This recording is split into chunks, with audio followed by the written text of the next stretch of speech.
안녕하십니까? 이번에는 점점 더 격해지는 중동 정세에 좀 더 심도 깊게 알아보는 시간을 가져보겠습니다.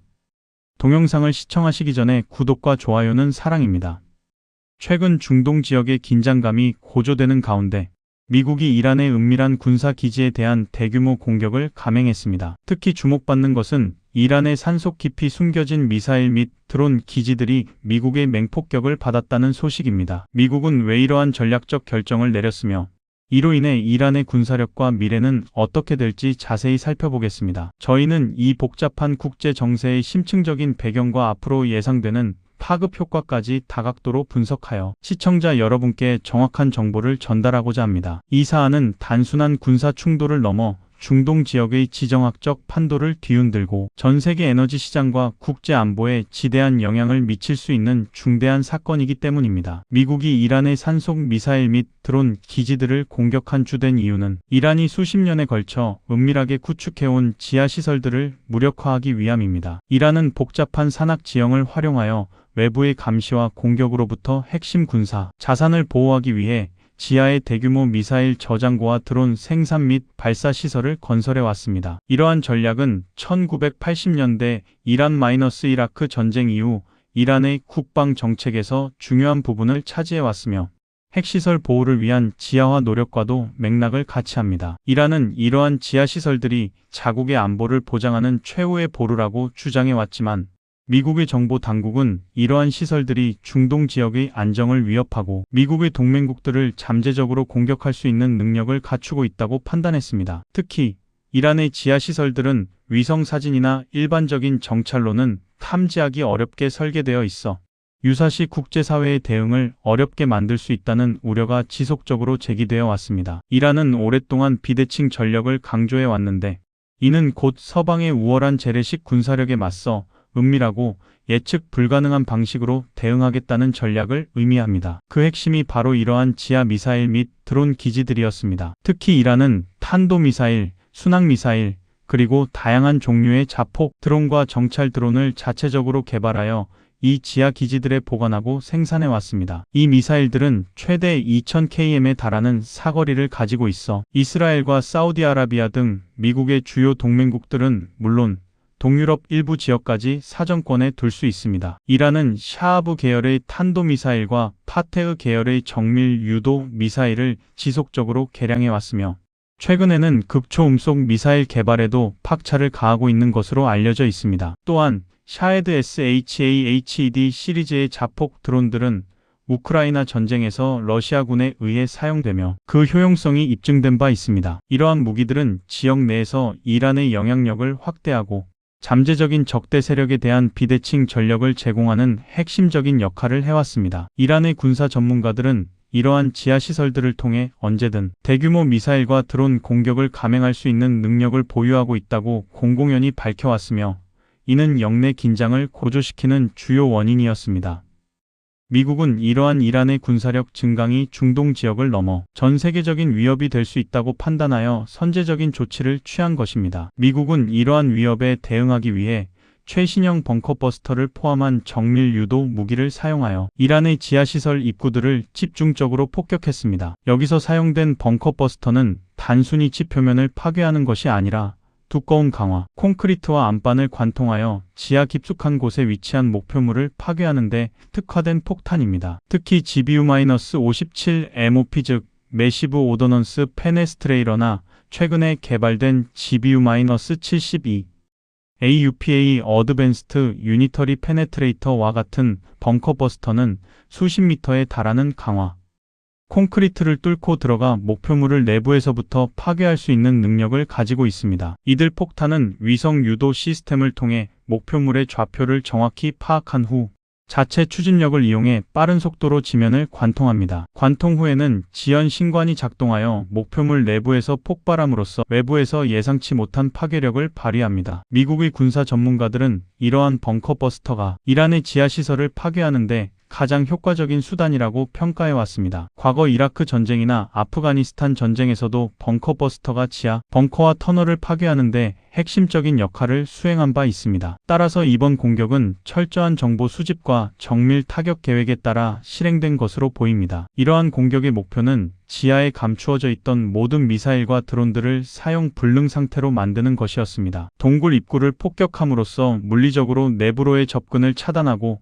폭발의 충격과 진동, 그리고 연쇄 폭발을 유도하여 내부 시설과 무기들을 파괴하려는 의도입니다. 폭발로 인한 열과 압력은 내부의 정밀 기기들과 폭발물을 손상시키거나 폭발시켜 추가적인 파괴를 유발했을 것입니다. 결과적으로 이란이 수십 년에 걸쳐 은밀하게 만들어 숨겨놓은 각종 미사일과 드론의 상당수가 이번 공격으로 인해 무용지물이 되었을 것으로 추정됩니다. 이는 이란의 군사력 운용에 막대한 차질을 초래했으며 사실상 이란의 핵심 군사력이 와해되는 결과를 낳았다는 평가가 지배적입니다. 이란 군사력의 핵심이던 장거리 타격 능력과 비대칭 전력이 크게 약화됨으로써 향후 이란의 대외 정책과 지역 내 영향력 행사 방식에도 근본적인 변화가 불가피할 것으로 예상됩니다. 특히 이란이 자랑하던 미사일 도시와 같은 대규모 지하 시설들이 타격을 입었다면 재건에는 막대한 시간과 비용이 소요될 것이며 이는 이란의 군사적 위협을 상당 기간 줄일 수 있을 것으로 보입니다. 이번 공격 과정에서 이란의 군인들이 살아남을 수 있었을지에 대한 질문도 많습니다. 벙커버스터는 엄청난 파괴력을 자랑하며 지하 깊숙이 침투하여 폭발하기 때문에 폭발 지점 근처에 있던 군인들은 생존하기 어려웠을 것으로 보입니다. 지하 기지는 방어를 위해 견고하게 지어졌지만 외부와 연결된 입구가 파괴되고 내부에서 대규모 폭발이 일어날 경우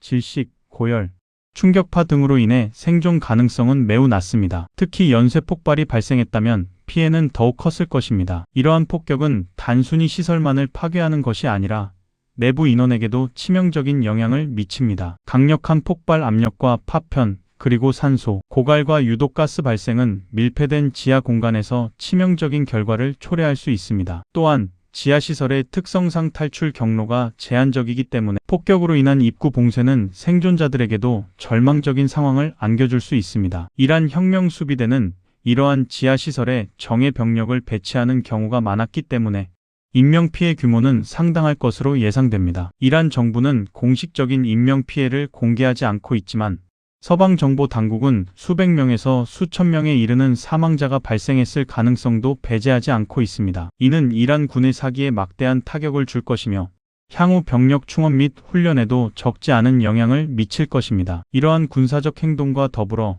국제사회는 호르무즈 해협의 상황에도 촉각을 곤두세우고 있습니다. 호르무즈 해협은 페르시아만과 오만만 사이에 위치한 좁은 해협으로 전 세계 원유 수송량의 약 20%, 액화천 연가스 LNG의 약 20%가 통과하는 전략적 요충지입니다. 이곳의 원활한 통항은 전 세계 에너지 안보에 직결되기 때문에 국제사회의 이목이 집중될 수밖에 없습니다. 이란은 과거 여러 차례 이 해협을 봉쇄하겠다고 위협하며 국제 유가에 큰 영향을 미쳤습니다. 실제로 2019년에는 이란 혁명수비대가 호르무즈 해협을 지나는 유조선들을 납포하거나 공격하여 국제 유가가 급등하는 사태가 발생하기도 했습니다. 최근에도 미국과 이란 간의 긴장으로 인해 호르무즈 해협을 통한 원유 수출이 거의 중단되면서 국제 유가가 급등하는 사태가 발생하기도 했습니다. 이는 전 세계 경제에 심각한 타격을 줄 수 있는 사안이었습니다. 호르무즈 해협의 봉쇄는 곧 전 세계 에너지 공급망의 마비를 의미하며 이는 전례 없는 경제 위기를 초래할 수 있습니다. 따라서 미국의 이번 군사적 개입은 호르무즈 해협의 자유로운 통항을 확보하고 에너지 안보를 지키기 위한 불가피한 조치였다는 분석이 나옵니다. 국제해운 동맹체들은 미국의 개입을 환영하며 호르무즈 해협의 안전한 운항을 다시금 강조하고 있습니다. 도널드 트럼프 전 미국 대통령은 이러한 상황에 대해 단호한 입장을 취했습니다. 그는 24시간 안에 각국의 유조선들이 호르무즈 해협을 자유롭게 통항하도록 할 것을 이란에 최후 통첩했습니다. 이는 단순한 경고가 아니라 만약 이란이 요구를 받아들이지 않을 경우 즉각적인 군사행동을 감행할 것이라는 강력한 의지의 표명이었습니다. 트럼프 행정부는 최대한의 압박 정책을 이란에 대해 지속적으로 펼쳐왔으며 이번 최후 통첩 역시 이러한 정책의 연장선상에 있었습니다. 그러나 이란이 이를 받아들이지 않자 미국은 다시 한번 맹폭격을 가하며 이란에 대한 군사적 압박을 강화했습니다. 이는 호르무즈 해협의 자유로운 항해를 보장하고 국제 에너지 안보를 지키겠다는 미국의 강력한 의지를 보여주는 것으로 해석됩니다. 트럼프 전 대통령은 미국의 국익과 동맹국의 안보를 위협하는 어떤 행위도 용납하지 않을 것이라며 강경한 입장을 재확인했습니다. 이러한 미국의 단호한 행동은 이란에게는 예상치 못한 강력한 압박으로 작용했을 것이며 향후 이란의 행동에도 큰 영향을 미칠 것으로 보입니다. 이번 사태를 통해 미국은 중동 지역에서의 패권과 영향력을 다시 한번 입증하려 한 것으로 풀이됩니다. 특히 트럼프 행정부는 이란의 핵 프로그램과 미사일 개발에 대해 일관되게 반대 입장을 표명해 왔으며 이번 군사행동은 이러한 정책적 기조의 정점이었습니다. 이란의 미래는 어떻게 될까요? 이번 사태 이후 이란 내부에서는 정권의 안정성에 대한 의문이 제기되고 있습니다. 오랜 기간 강경 노선을 고수해온 이란의 이슬람 공화국 체제에 대한 반감은 꾸준히 존재해 왔으며 특히 경제적 어려움과 국제적 고립은 국민들의 불만을 증폭시켜 왔습니다. 이번 군사적 패배는 이러한 불만을 더욱 키워 이란의 민주화를 요구하는 목소리가 더욱 커질 수 있습니다. 이란은 2009년 녹색운동, 2017년과 2019년의 반정부 시위, 그리고 2022년 히잡 시위 등 주기적으로 대규모 시위를 겪어왔습니다. 이러한 시위들은 대부분 정권의 억압적인 통치와 경제적 어려움에 대한 국민들의 불만이 표출된 것이었습니다. 이번 군사적 패배는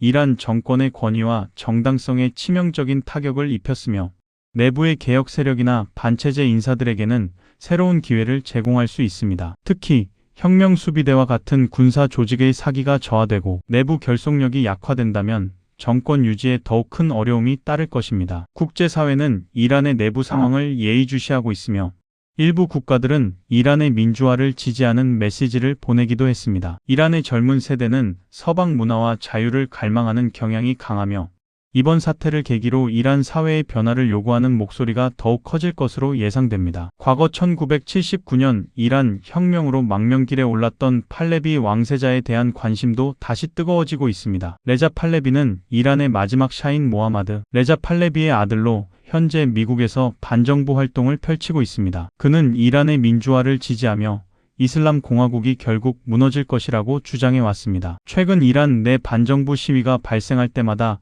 팔레비 왕세자의 복귀를 요구하는 목소리가 나오기도 했습니다. 그의 지지자들은 팔레비 왕세자가 이란을 현대화하고 서방과의 관계를 개선할 수 있는 유일한 대안이라고 주장합니다. 이란 내부에서도 일부 왕정 복고 지지자들이 존재하며 특히 젊은 세대 중에서는 과거 팔레비 왕조 시절의 상대적 자유와 번영을 그리워하는 시각도 있습니다. 만약 이란 내부의 정치적 상황이 급변하여 이슬람 공화국 체제가 붕괴한다면 팔레비 왕세자가 미국에서 이란으로 돌아와 새로운 정치적 역할을 맡을 가능성도 배제할 수 없습니다. 이는 이란의 미래가 민주주의로 나아가는 과정에서 중요한 변수가 될 수 있습니다. 하지만 그의 귀환이 순탄할지는 미지수입니다. 이란 사회는 다양한 정치적 스펙트럼을 가지고 있으며 왕정 복고에 대한 반대 여론도 만만치 않습니다. 따라서 팔레비 왕세자의 역할은 이란 내부의 복잡한 정치, 역학과 국제사회의 지지 여부에 따라 크게 달라질 것입니다. 그의 귀환은 단순히 한 개인의 복귀를 넘어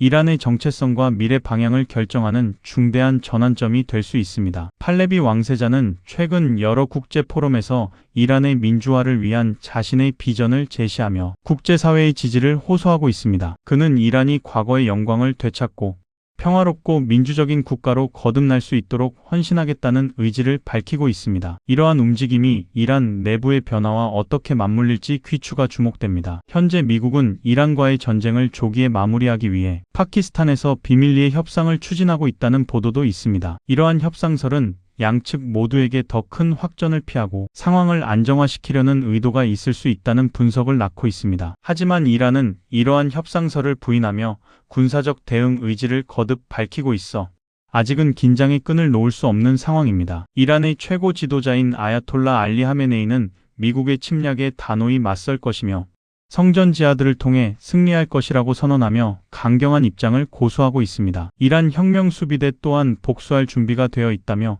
미국의 공격에 대한 보복을 예고했습니다. 이러한 이란의 강경한 태도는 내부 결속을 다지고 대외적으로 강력한 이미지를 보여주려는 의도로 해석됩니다. 이란은 또한 호르무즈 해협 통항은 이전과 같지 않을 것이라며 실력 행사를 예고하고 있어 국제사회의 우려를 자아내고 있습니다. 이는 호르무즈 해협을 다시 한번 봉쇄하거나 통항 선박에 대한 위협을 가할 수 있다는 경고로 받아들여지고 있습니다. 이러한 이란의 행동은 국제 유가 상승을 부추기고 전 세계 경제에 악영향을 미칠 가능성이 크기 때문에 국제사회는 이란의 자제를 촉구하고 있습니다. 유엔 안전보장이사회는 비상회의를 소집하여 중동 정세에 대한 깊은 우려를 표명하고 당사국들에게 대화와 외교를 통해 문제를 해결할 것을 촉구했습니다. 이번 사태는 중동 정세에 중대한 변화를 가져올 것으로 예상됩니다. 이란의 군사력 약화는 지역 내 힘의 균형에 지대한 영향을 미칠 것이며 이는 장기적으로 중동의 안정과 안보에 새로운 국면을 열 수 있습니다. 이란의 군사적 위협이 감소함에 따라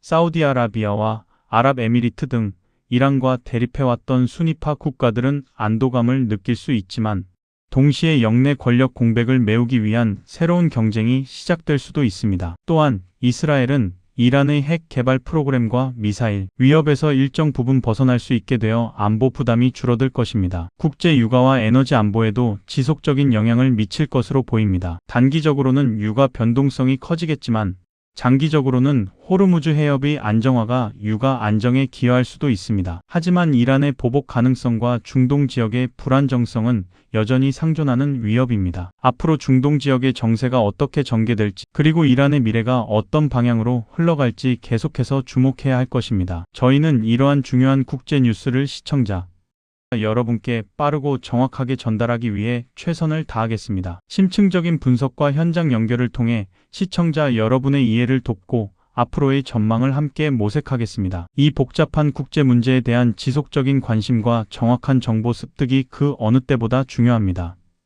도움이 되셨나요? 도움이 되셨다면 구독과 좋아요, 알림 설정까지 부탁드립니다.